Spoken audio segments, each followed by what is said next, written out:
welcome to episode 7 of Abbott and Costello Meet the Podcast, Ride 'em Cowboy. I'm Jerry Shario, and my main job here is to introduce to you the host of our little party, actor, director, playwright, musician, author, not the Nina, not the Pinta, it's Nick Santamaria. Whoa! That was, wow, referencing Columbus's ships. Yes. Only I have a bigger deck. So that was a clean statement. It was clean. It was perfect. Dirty. It implied dirty, but it was clean. Yeah. Jerry, it's so good to see you as usual. Yes, as you do. per usual. Now you are, before we get on with the lucky Mickey Mantle number 7. Sorry, I'm an old Yankee fan. Jerry, you're rehearsing a new show, aren't you? I are. It's Disney's Beauty and the Beast. I had to think for a second there. It's Disney's Beauty and the Beast. I hope you have a better memory on stage. Yeah, well, we'll soon find out. The fun thing about this will be the third production of this show that I've been involved with. Is it always the same role? No. First one, which was mucho years ago, I played Cogsworth.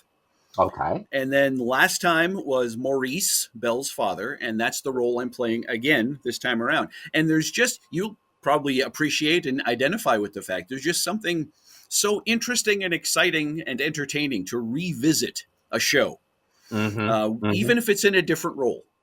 Right. True. But the dynamic it obviously is different because it's different people. And you have that mixture of, oh, I remember when, and oh, this is fun. But it's also, I don't know, well, you probably have experienced this. When you're at a party and somebody gives you like a straight line and you don't think of it at the time. And when you're driving home, you say, damn it, I could have said da-ba-da. This is an opportunity to fix all the times you said, oh, I should have done this, or I could have added this, So yeah, you could correct things or even take away things that you weren't crazy about that you created the first time. So yeah, that's a lot of fun. I did that with Forum. I got to play Pseudolus like 5 times. And the producers, I played almost every male role several times. So yeah, I've experienced that quite a bit. And I would love to see you in that part. playing the man with the Larry Fine hair. Yes. It's good to have fine hair. It is. It's good to have hair, period. But, Oh, please. For those of you who don't see Jerry, let's just say that his earphones right now are the only things on top of his head. Okay, so we're moving on. Please, yes. I'm sorry, Joe. Okay, so we are talking today. We are moving on with our Abbott and Costello journey, their film journey, this is. And this is another weird situation as far as what's going on at Universal Studios. Universal is ultra sensitive as to what is happening with Abbott and Costello right now and the general public. There is a love affair, a public love affair going on, and Universal is very aware of it because they're collecting the money from the box office, and they are just going for the most they can get in the shortest amount of time. I will say that the pervading mood is what usually happens when there's a big hit and a few sequels. They realize it's going to peter out after a short while. Boy, they didn't realize this was going to be like 15 years. So that love affair never went away. It waned occasionally, but it never went away. So they're looking at the fact that America at the moment is draft crazy. People are being drafted. People are going into the service. They're going through basic training, and the country is reacting. So what happens? Ride 'em Cowboy is supposed to be their third movie. The boys, their buddies, Fred Ronaldo and Robert Lees, put together a treatment right after Hold That Ghost. And Hold That Ghost wasn't even their second film, and it was supposed to be. So what they did was they took the treatment for Ride 'em Cowboy, they put it into development, and in the meantime, they did another service comedy. They did Keep 'em Flying and released it there. So the actual last released film by director Arthur Lubin was Ride 'em Cowboy, but the last actual film he directed was Keep 'em Flying. So if you could keep track of this, it's all in our book, The Annotated Abbott and Costello. You can read about it there. And if you can't do that, you can have someone read it to you. or you could just go on a vacation and eat fish. So let's see. I'm back. I have no idea, Jerry. That was silly. This is why serious people don't come on our podcast. Exactly. I've been trying to get Kevin Brownlow for generations and nothing. Okay, so we're talking about Ride 'em Cowboy. The treatment was done by the two boys I told you about, the guys who eventually gave us Abbott and Costello Meet Frankenstein. And then once they got down to the movie itself, it went through several hands. The original treatment was by the two boys I mentioned. Then there was a story taken out. They liked some of the stuff in the treatment, and the story by Edmund Hartman was put together. And then it was adapted by Harold Schumett. And then the final script was by Abbott and Costello veterans True Boardman and John Grant. And we all know John Grant. He's the man that fit those burlesque routines into the scripts after the scripts were written. Very interesting process. And, the boys brought John Grant, so it really was their idea. So the movie is a fun one. There's a lot of great stuff in it, but I don't think it's a great movie, I have to say. It's just, shuffling these movies around created a little, maybe confusion in the editing department, because in this movie, I just don't get it. I mean, I get it, but it took me a while to really get the finale and what Bronco Bob was trying to do with the betting and betting against himself, blah, blah, blah. It's so convoluted. And then there's the whole romantic triangle that never quite comes off and is never explored. It's shown and then, right, Jerry? It's just dumped after a while. It's like they got bored with it or something. I think it's just poor editing. And they were just a little too rattled with the, like I said, the order of the films being changed so much. The cast is terrific. I know through past podcasts that that Dick Foran is a favorite of mine. I just think he's maybe their best leading man. He's rugged. He's good. He sings really well, and he can handle the love scenes. He's just really, really good. And so the movie opens with that great theme song.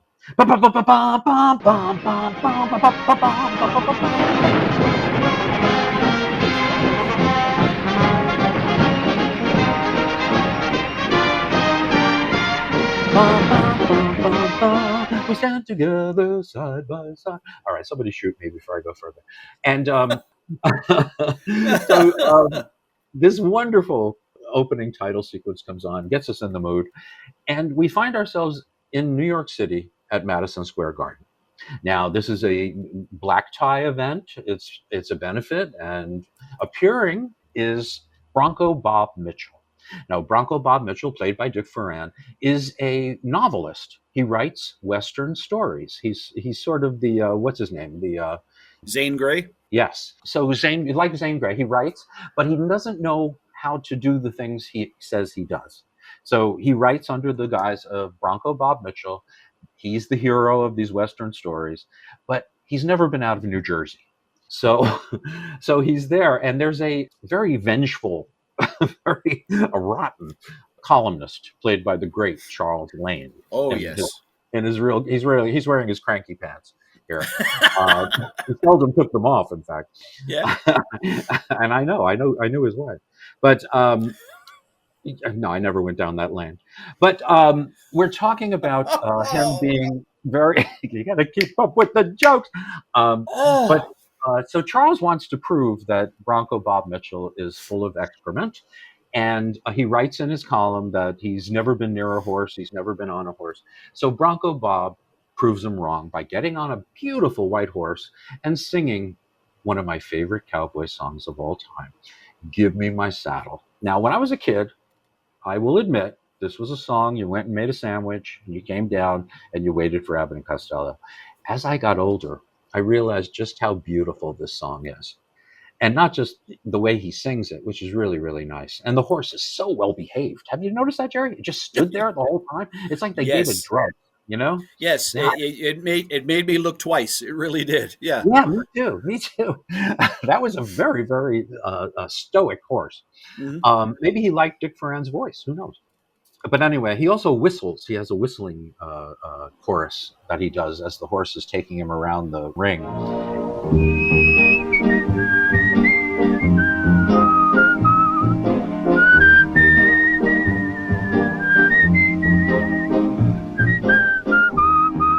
doubting it was him.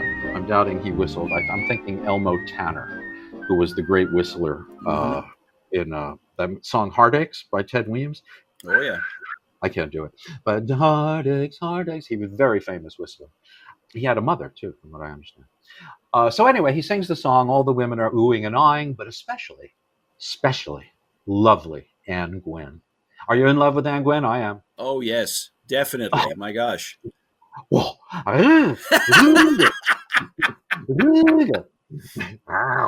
All of a sudden, your face looked like it was drawn by Tex Avery right there. I do look a little drawn. I always said this, Jerry. Universal was an A- studio. It wasn't up there. It was never listed with MGM, Fox, Paramount. It was always just a shade below. But I'll tell you the truth, they had the prettiest leading ladies in Hollywood. I mean, Grace Bradley and Anne Gwynn and Ginny Sims and Debbie Reynolds. All right, maybe not Debbie Reynolds. Beautiful, beautiful girls. Who's the other? Oh, Martha O'Driscoll, Peggy Moran. All right, I'm going to get off that. Yeah. Oh, I love Peggy. The Mummy's Hand, which also had Dick Ferran in it. But anyway, so Anne Gwynn is taken with Barco Bob and his image. And Anne Gwynn plays the daughter of Samuel S. Hines, who shows up in, it seems like every Abbott and Costello movie. And they own a dude ranch. And did you get this? Did your mind go there when you saw the name of the dude ranch, the Lazy S? How did they get away with that? Yes. I mean, seriously, I that had to be an inside joke, and Yep. The Lazy S. Yep. Okay, that's the name of the dude ranch that they have out west, and she's planning on riding in the rodeo as well, and she's up for a $10,000 prize, and she's a shoo-in, from what we understand. Okay, we meet our two stars. Bud and Lou play Duke and Willoughby. Well, you could decide which one is which. And we open with a gag that was presented to us probably by Max Sennett in the 1910s. And that's where Lou looks like he's on a horse. The horse is in front of him, actually. And when the horse moves away, you see he's on a fence that was next to the horse. So it's a great gag, but it's about 1,000 years old, even by that point. So, yeah, Lou is afraid of Western things. He's afraid of horses, whatever. He's just afraid. And Bud and Lou eventually do one of my favorite Bud and Lou jokes. I was standing right next to a real-life jackass. Did you ever ride a jackass? No. Well, you want to get onto yourself. Come on. Peanuts? I did it. Think I'm a dummy? Hot dogs! Red hot! Hot dog! Hot dog! Mm-hmm. Did you ever ride a jackass? No. No? Jump on my back. Yeah. It's one of my favorites. There are certain jokes in certain films that you remember because your family laughed at them. You know what I mean? You were sitting with maybe your brothers and your sister. That joke never failed to get us giggling and laughing out loud. So anyway, Bud and Lou are peanut and hot dog salesmen at this Madison Square Garden event. And of course, they are not good at their jobs. So I talked about this during Keep 'em Flying, that I said the opening scenes to me are worth the price of admission alone. I feel that way about this scene where they're selling peanuts to the black tie crowd. And snooty Isabel Randolph is sitting in the front. Isabel Randolph. And Lou throws some peanuts to a guy, and the guy throws the change, and it's a 50-cent piece. Lou misses it, and it goes down the back of the woman's dress. And that begins the whole thing, trying to do it without actually sticking your hand down the woman's back. It's very funny. Bud tries to get the lady to change her seat, so she'll stand up and the money will fall through. And he says, we'll get you another seat. And she says, I paid $1 for this seat. And Lou says, well, you just got 50 cents change.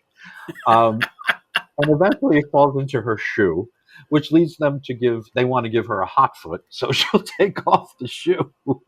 But they accidentally do it to the boss, who happens upon them at the right moment. This causes them to be chased, and this begins the film proper. They run and hide in the pen where they keep all the cows and bulls. And when they realize where they are, they get scared, open up the pen, and one of the bulls gets loose. Okay, I just want to bring up one thing.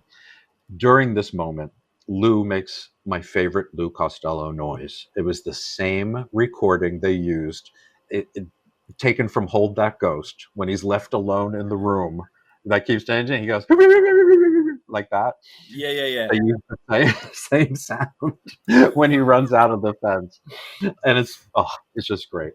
But anyway, the bull gets loose and it starts running towards Bronco Bob, who falls off his horse as Anne Gwynn bulldogs the steer by herself, and Bronco Bob Mitchell is laying on the floor like a young girl. So she gets hurt doing it. I mean, this is a fully, Brahma bull with the horns and everything. And so here's something. Ella Fitzgerald. Now, Jerry, you agree with me. She's probably known as the greatest female jazz singer of all time, right? Oh, yes. And here she's playing Anne Gwynn's maid. And I'm not usually thrown by this kind of stuff because I know it was the time, but this hurts. This one hurts. Yes, ma'am. Yes. Oh, yeah. All of that. And it's like, no. But it's her first movie, and you could tell I caught her in two mistakes that were left on film. While Anne is in her tent on her bed, the doctor is telling her that she can't ride. And she says, but no, I have to ride. And Ella's supposed to say, she sure does. But the doctor missed her cue and talked over. And she still says the line while the doctor is talking. So it's like underneath the doctor. You could barely recognize it, but you could see that's a first timer. Later on, when they're doing the song in the barn, the square dance song, she starts mouthing the lyrics like a measure too soon. She corrects it real quickly. But but it's Ella. You forgive her anything. Oh yeah.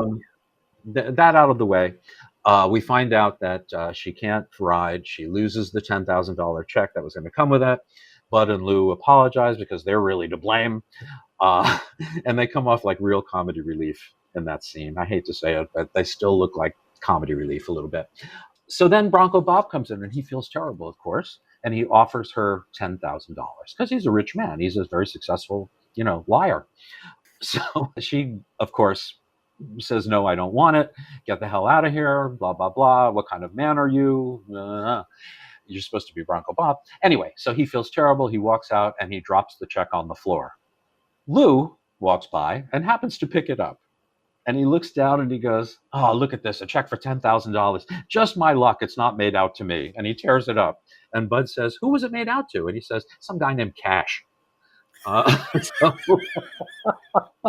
So after this happens, Bronco Bob tells his manager, who's played by Richard Lane. Now, Richard Lane's a fascinating guy. And in my book, sometimes I say, as the movies progressed, Bud became less the feed guy, feeding, Lou, just there to feed Lou, as he became more of a character actor and a character in the movies. But I said there are certain characters that he played in the films where Richard Lane could have done just as well. And that's nothing against Bud. I'm just saying that if we had, let's say there wasn't a Bud, Richard Lane would have been a great replacement. In fact, if there was no Bud, I would say that Richard Lane would have been a great partner for Lou. He was a partner for, not a partner, but, he did play feed to Joe Penner in about 3 films for RKO in the late 30s, and they worked very well together. That's my Joe Penner laugh. Sounded more like a duck. I'm sorry. I don't know. You want to buy one? Yeah. So where was I? Oh, yeah. So Richard Lane plays his manager. And he's told that Bronco Bob is going to the Lazy Ass Ranch, and he's going to learn to be a real cowboy. And he's going to get Anne Gwynn, the girl he seems to have he's sparked with, or has a spark for, will teach him, according to him. She doesn't know this yet, but okay. So Bud and Lou are being chased. They are led to a train where all of the cows are put into the freight car. They are among them. The train stops at a train yard, and Bud and Lou get out with the cows and immediately are chased by 2 railroad cops because they've stowed away. Now, these cops are James Flavin. Flavin, that's a great name for Jerry Lewis. James Flavin. But he was in the original cast of King Kong, actually. He was one of the crew Mm-hmm. members and became everybody's favorite Irish cop. Eddie Dunn, who was very big at Hal Roach Studios and all the other comedy studios. He was a great Mm-hmm. comedy supporting guy, Eddie Dunn. So these two guys are chasing Bud and Lou, and this is one of my favorite parts of the movie.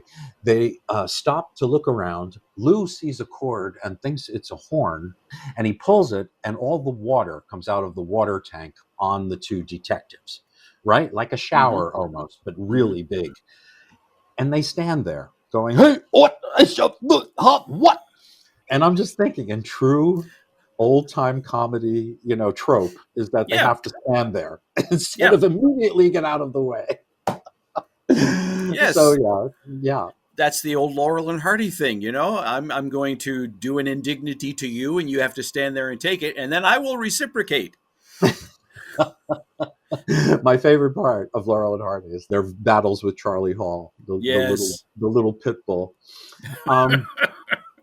So he's a dangerous man. So trained. They were being trained. Blah, blah, blah. Yep.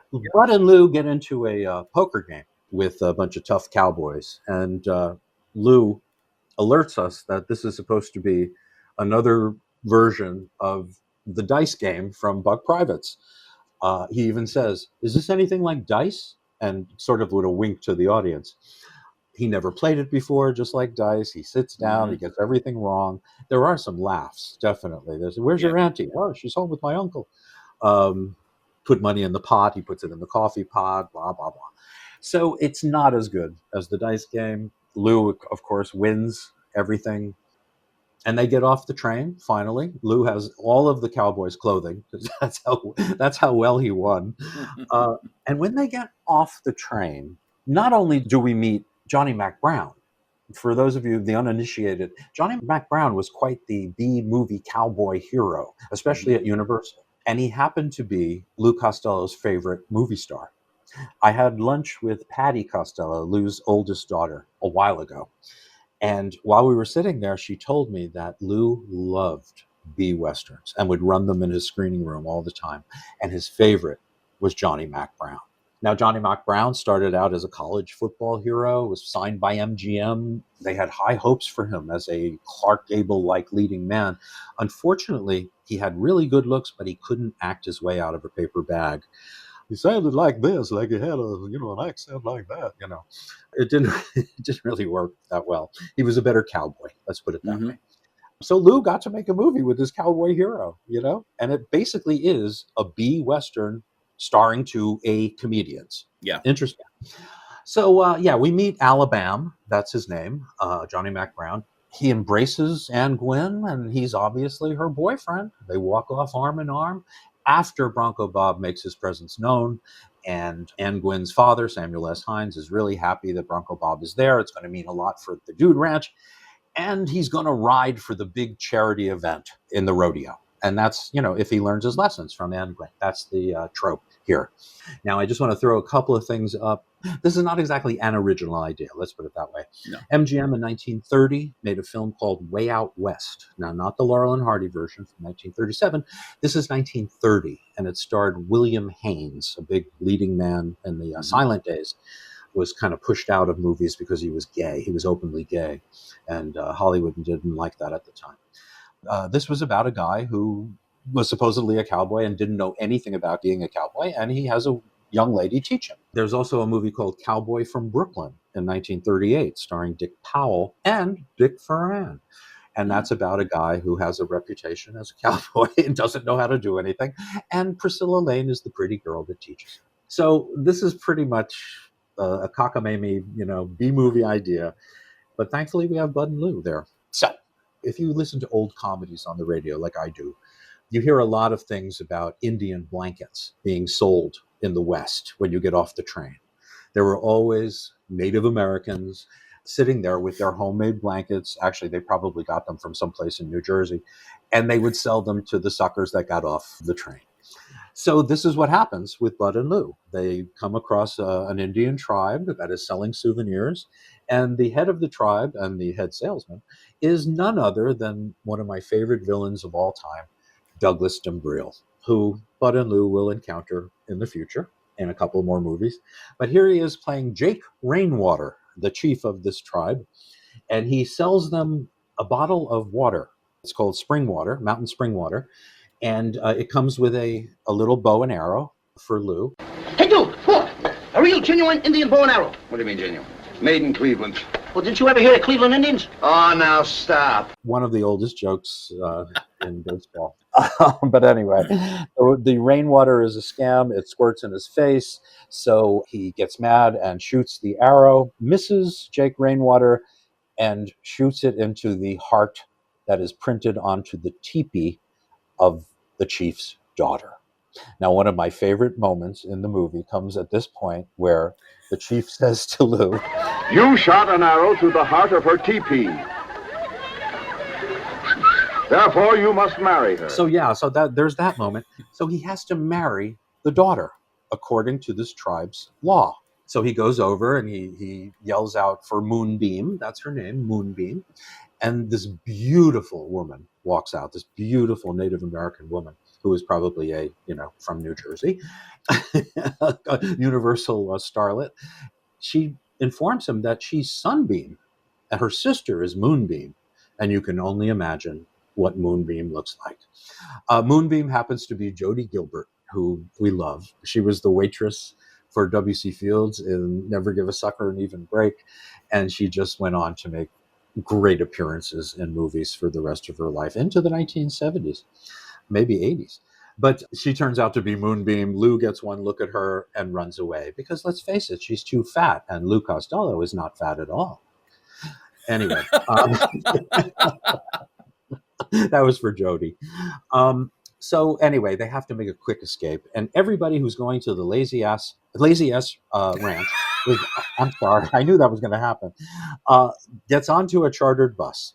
And Bud and Lou just happen to hop onto the back of it and make their escape from the Native Americans, who are intent now on marrying Moonbeam off to Lou. Okay, so that's a whole side plot. This is where Ella Fitzgerald sings her first hit from 1938, A Tisket, a Tasket. And she is the co-writer on this with a guy by the name of Al Feldman. It was a huge hit, and it was still a very popular song at the time. Oh, yeah. And she sings it with everybody's there. The Merrimacs are there, the singing group that are not the Andrews Sisters. Samuel S. Hines is enjoying himself. Everybody's there enjoying themselves, singing along.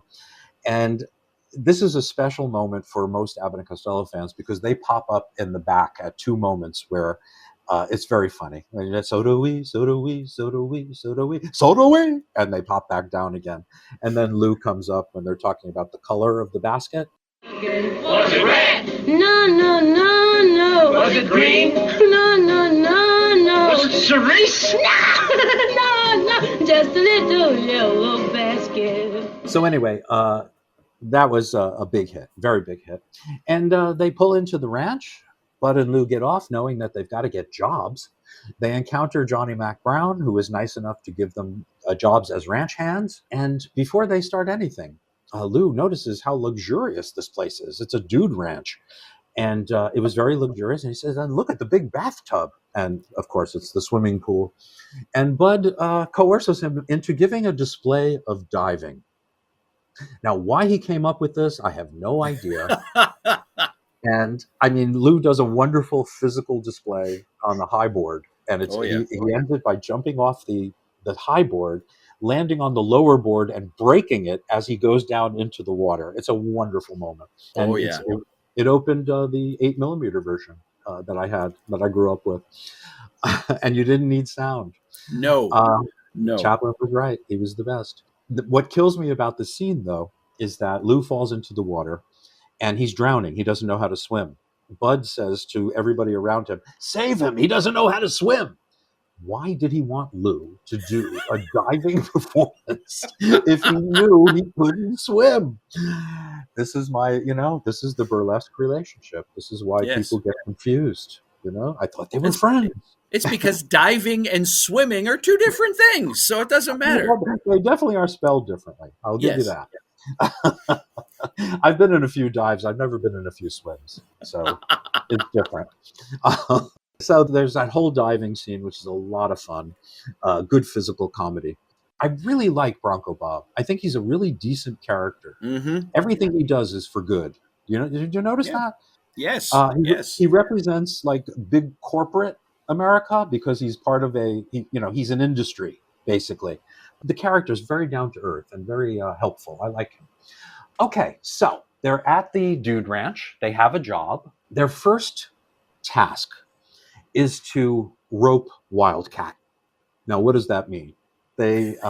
Alabama, Johnny Mac Brown wants Dick Ferran to pick out his horse. And he knew he'd be a great judge of horseflesh. So he points to like one that looks the most out of shape. And of course, Alabama tells him, boy, you really do know your horseflesh. That's the toughest horse in the barn and blah, blah. So of course he picks the worst horse. That's Wildcat. And it's up to Bud and Lou to rope Wildcat, bring him in so they can saddle him up for Dick Ferran. That doesn't happen.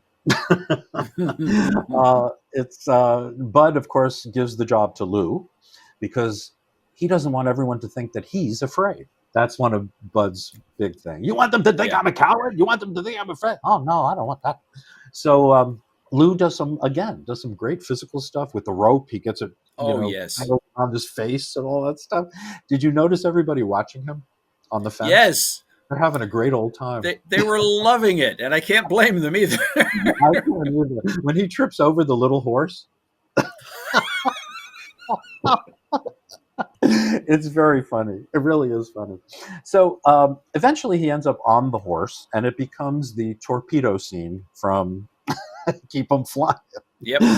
Basically, it's out of control. His belt buckle is stuck to the horn of the saddle, so he can't fall off. And he's taken for the ride of his life. Bud eventually gets onto the back, where just like the torpedo. And it ends where the horse is just exhausted at that point. Did you see how it was sweating at the end of that scene? Yes, my gosh, there's foam coming off of this horse.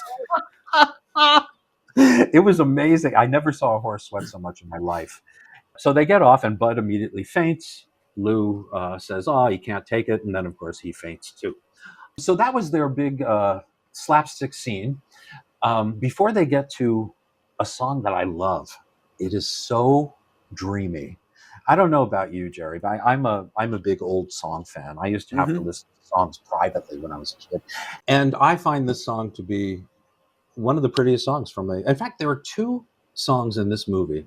If you add the first one, I'd say three, that are just so beautiful. I can't get them out of my head. And I'm an old song fan, like I say. This one is called On the Rio Tonto Shore. Now, I know it doesn't scream hit, but it is so beautiful, and their harmonies are so gorgeous. They were quite influential, the Merrimacs. Those were three brothers, the McMichaels, and a woman by the name of, Marie? Anyway, her name's like Mary Lee Cooper or something like that. I'll probably get yelled at. But they formed a harmony that nobody else ever heard before. And they really work in this film. It is just wonderful. Fred Allen had them as regulars on his radio show before he went with the DeMarco sisters, who were also great harmonists. That's siblings. You get a group of siblings singing together, and it sounds beautiful. Yeah. Oh, no, absolutely. It's just gorgeous. So this song is just, there's a little touch of it. Beside the Rio Tonto on a starlit trail, he fell in love with her smile one autumn while the moon was pale. And he knew that she loved him just by the look that she wore that evening beside the Rio Tonto shore. Okay, great song. So the High Hatters are what you would call a flash act. They would come out and do really the same act they've been doing for decades. And they're in this movie, but they're not billed and they're not introduced. And unless you knew your stuff, you really wouldn't know who they were.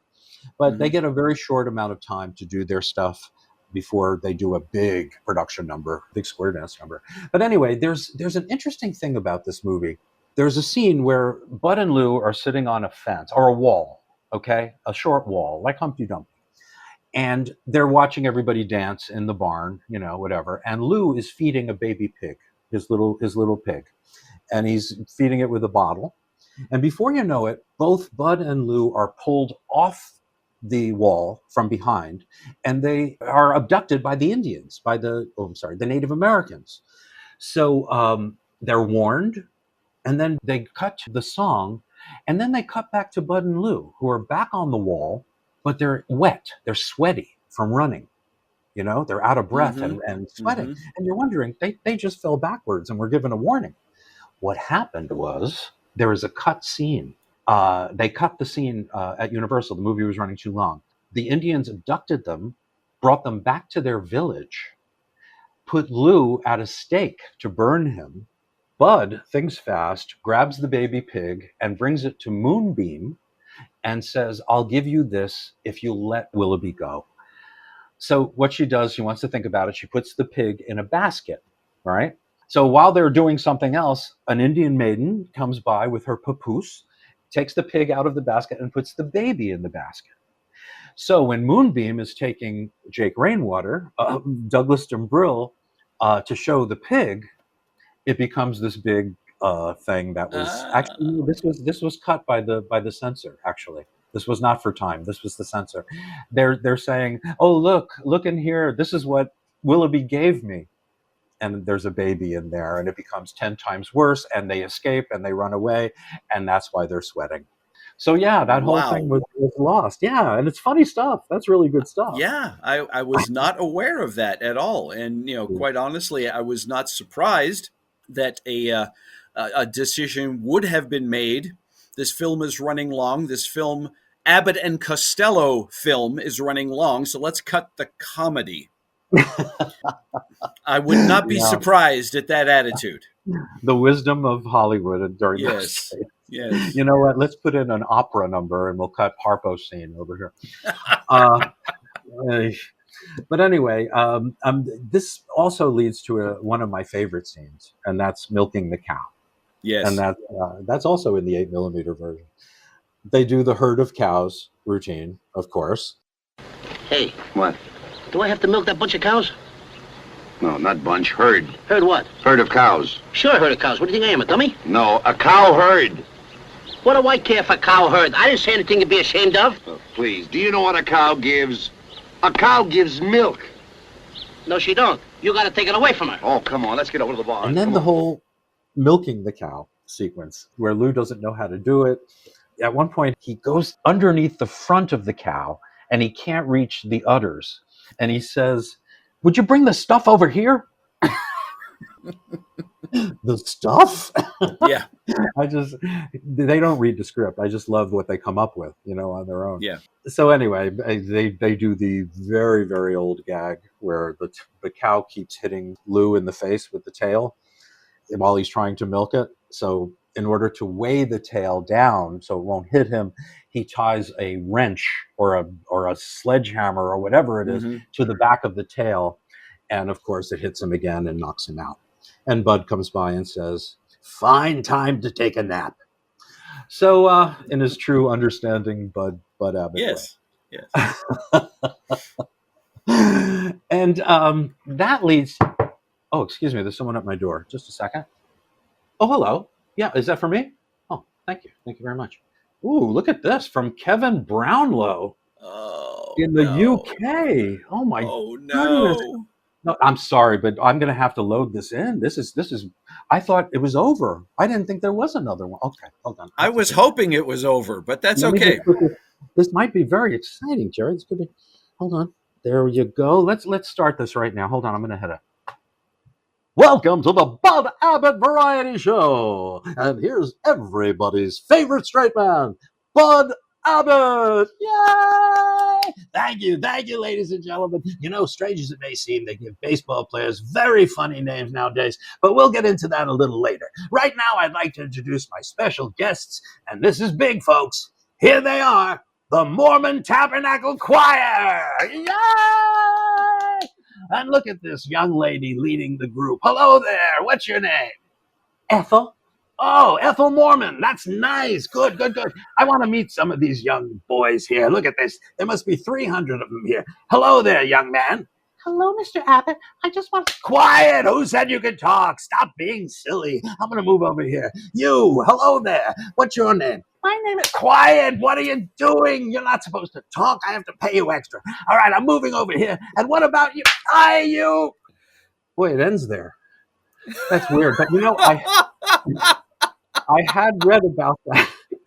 I had read about that episode, and apparently it took the entire hour to go through the 300 boys. Yes. And Bud actually broke some blood vessels in his hand and had to take the following week off.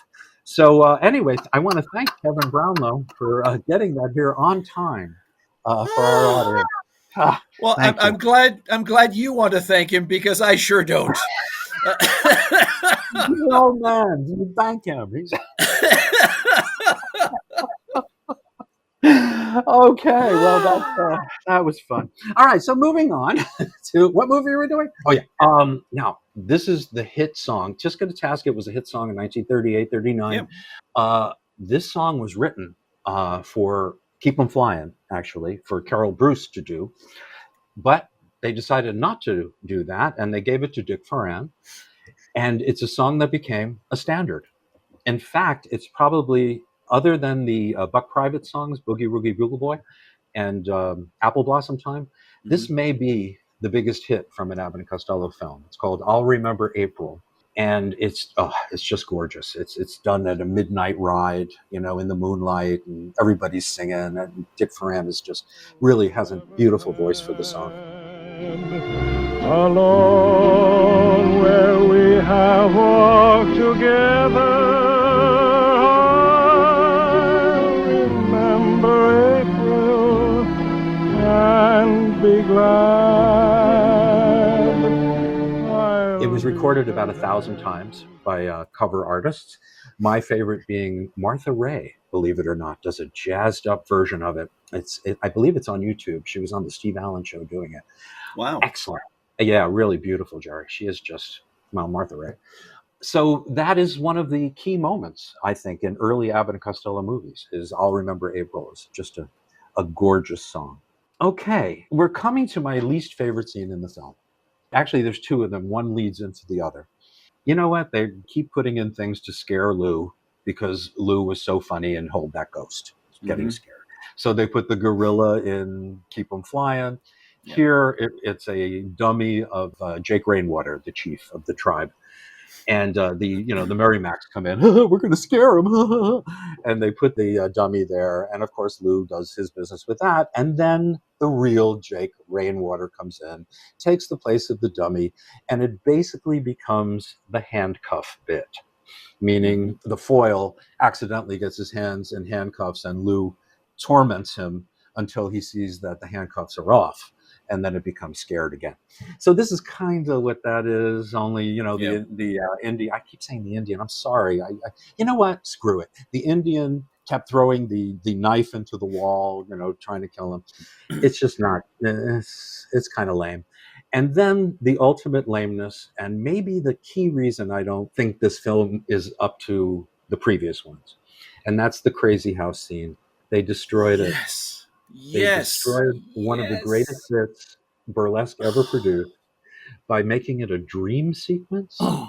It just takes away everything. That bit is supposed to be a nightmare for real, for the guy for Lou, who wants to get some rest, right? Yeah. And you just could have made it like, let me put it this way. In the previous scene, Lou gets changed for bed. Right? He's fully dressed. He walks into the closet with his nightgown. And then a second later, there's a cut. He walks out and he's fully dressed in his nightgown. And Bud says, "Oh, what took you so long?" That kind of thing. Yeah. So they were afraid that this bit was going to be absurd. I just don't get it. I don't get it. It's so badly handled. And, I will agree with you on that point. I would even be willing to concede that point.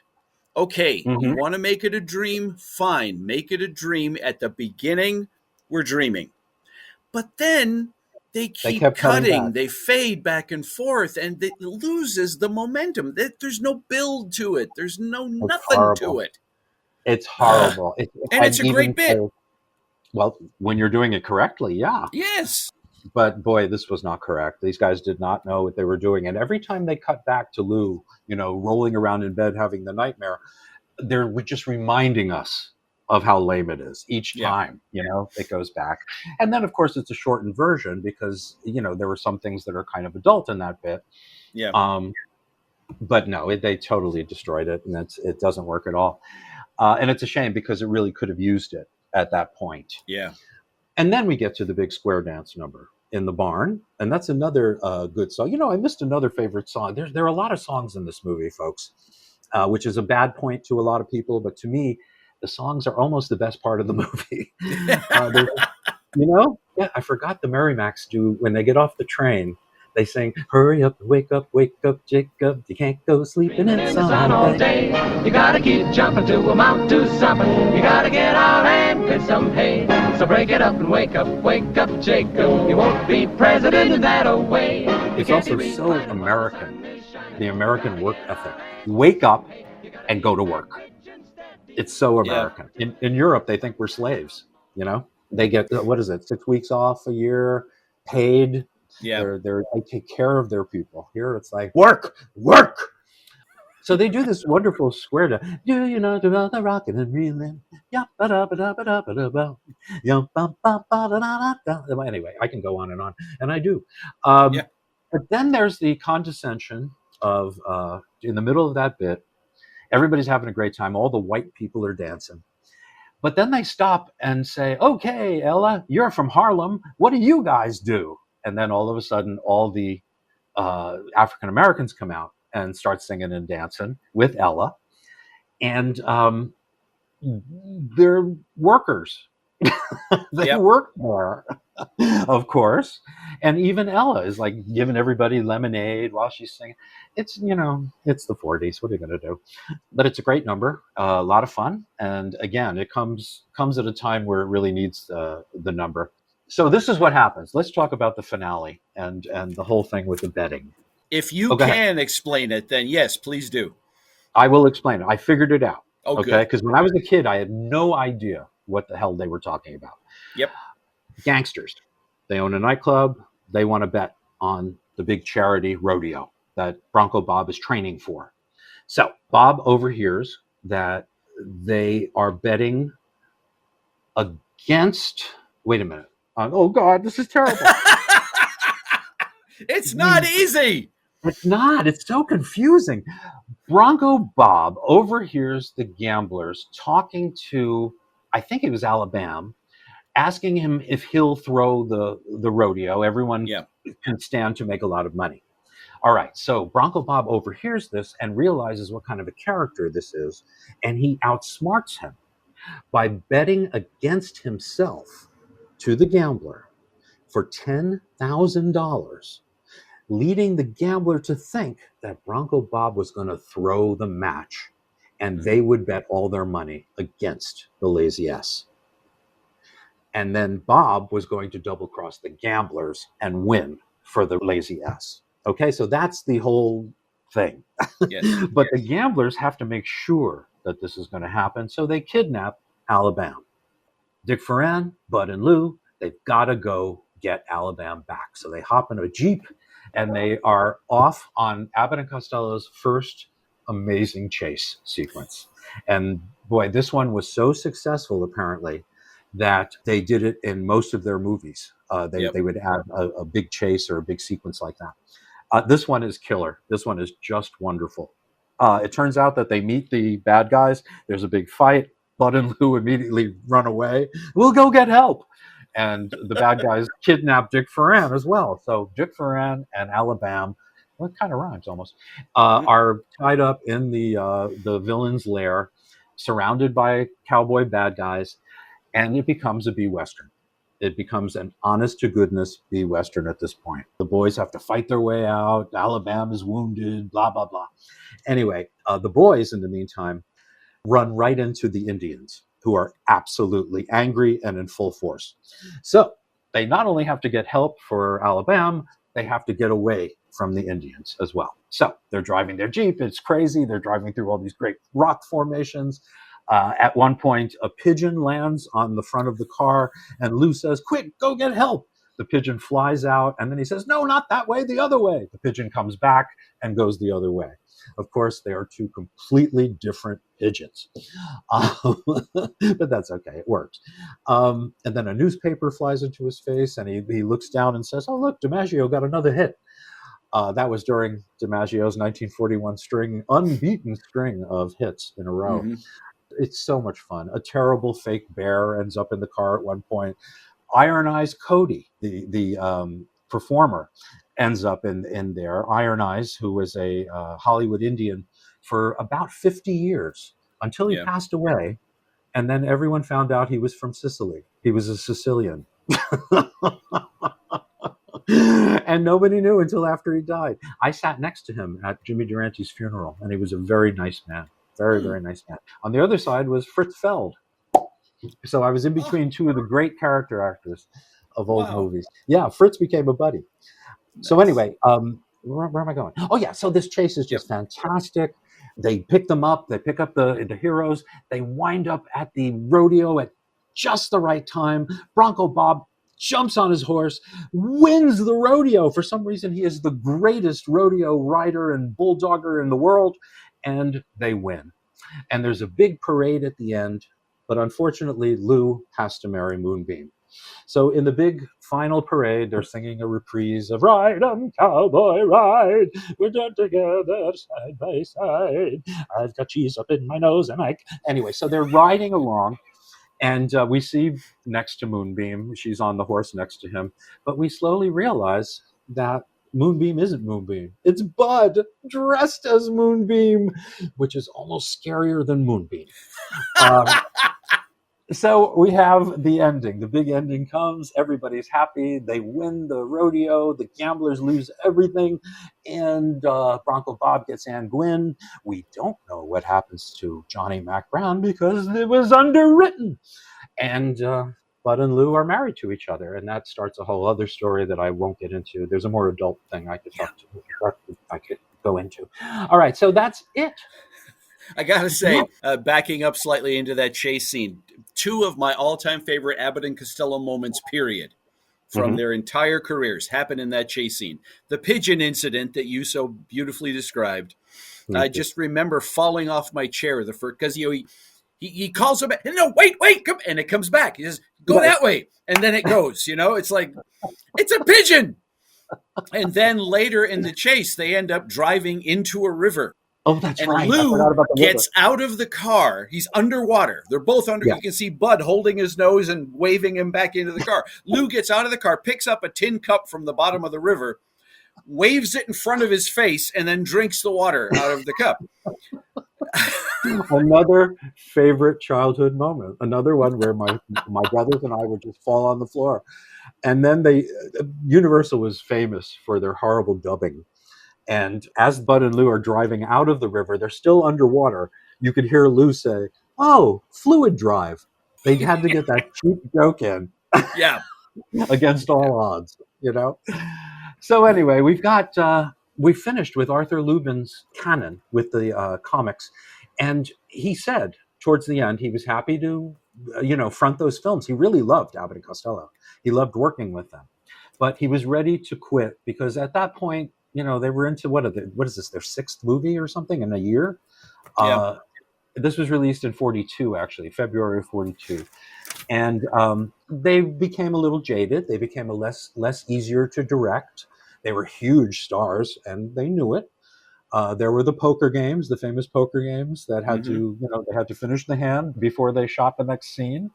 The thing is, Bud and Lou actually were a bargain to Universal because of that. Because they didn't like to do more than one or two takes. So the movies moved along. They moved along, and they knew their stuff when they got in. Maybe they didn't stick to the dialogue, word for word, but they gave you a show, and they gave you a show in a good amount of time. So yeah, they were a blessing to Universal Studios, I'll tell you that, which leads to, ironically, to MGM. How far back did they start using 3 cameras on them? Oh, yeah, that's a good question. From the beginning? I think so. From Buck Privates? I think it might have been after Buck Privates when they realized Okay. that they should have the third camera. They probably went to school. I'm just guessing, honestly. I Yeah, don't know yeah. for sure. But I'm guessing that they went to school on Buck Privates and knew the way Lou worked. You know, Yeah. you got to have that camera on him. So, as I was saying, Yes. ironically, we were talking about them being a blessing to Universal. Their next film is part of a deal they made with MGM, and that's a movie called Rio Rita.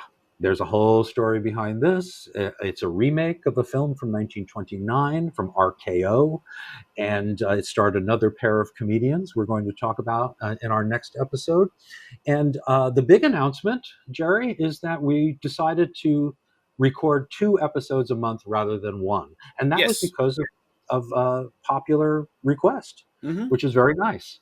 And we thank you for listening. And again, I said this last time, nobody did it, but I would love for you to review our podcast, share it, tell people if you like it or not. We're trying to build an audience here. And we feel like we've got a good product and we'd love to share it. So if you can do that, that would be a wonderful thing. In the meantime, Jerry, I want to give you a big hand on your opening. Thank you. As my proctologist used to say. And have a great, great opening night. And I know you're going to be wonderful. Thank you. Thank you very much, You're sir. welcome.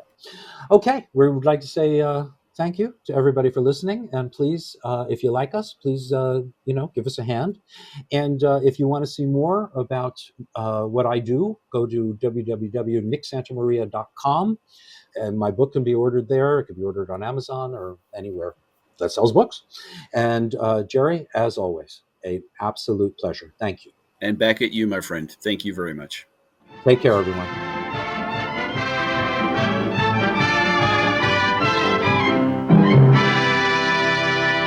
It's the big podcast. It's the one where we meet Bud and Lou with a real podcast, meaning me and Jerry too. We discuss movies, only those that feature you-know-who. Lou and Abbott become a habit as they meet the podcast.